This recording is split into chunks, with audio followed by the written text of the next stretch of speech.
Hi, I'm Christina Morgan, and welcome to Part 4 of the West Narrative History, Chapter 4, the Hellenic Era. In Part 1, we talked about the Persian Wars as a catalyst. In Part 2, we talked about the Peloponnesian Wars. In Part 3, we talked about artistic and intellectual life. And now in Part 4, we're going to talk about Plato, Socrates, and Aristotle and their effects, their thinking and their effects on Greek and us. So Socrates challenges the sophist skepticism.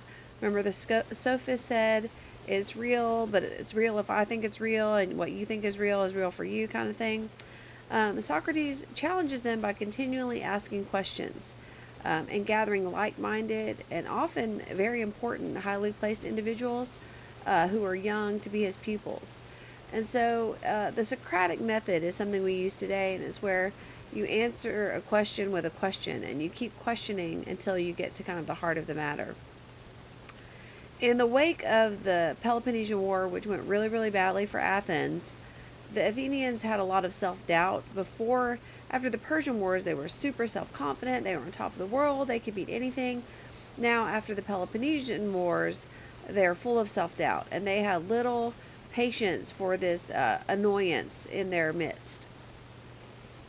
So a democratic jury decided to convict Socrates and execute him in 399 BCE. They actually offered him exile, but he chose execution as sort of his principled stand. But his life and experiences are set against the backdrop of the 5th century, the time of chaos and confusion and war and just constant upheaval. He influences Plato, who's one of his students, who continues his quest for truth, claiming that a form or real idea stands behind every object that we perceive. And he says there should be a philosopher king. So a king who's not just about war or conquest, but a thinking king. A king who thinks about truth and reality and being a good king, good for his people. Aristotle is a student of Plato, turns his attention to earthly objects, collecting and analyzing specimens in order to draw conclusions about them. So we get Socrates, who asks questions, who teaches Plato, who teaches Aristotle. It's a chain. Notice that everyone is shaped by the experience of democracy. Was this system of government an ideal form? And if so, under what circumstances? In a democracy, remember, everyone votes on everything individually.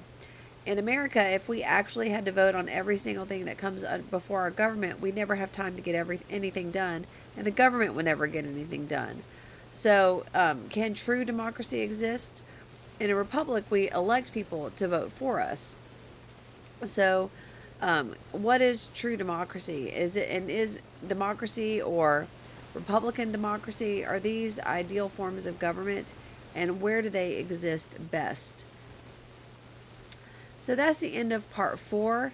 The last section is going to talk about the arts and politics,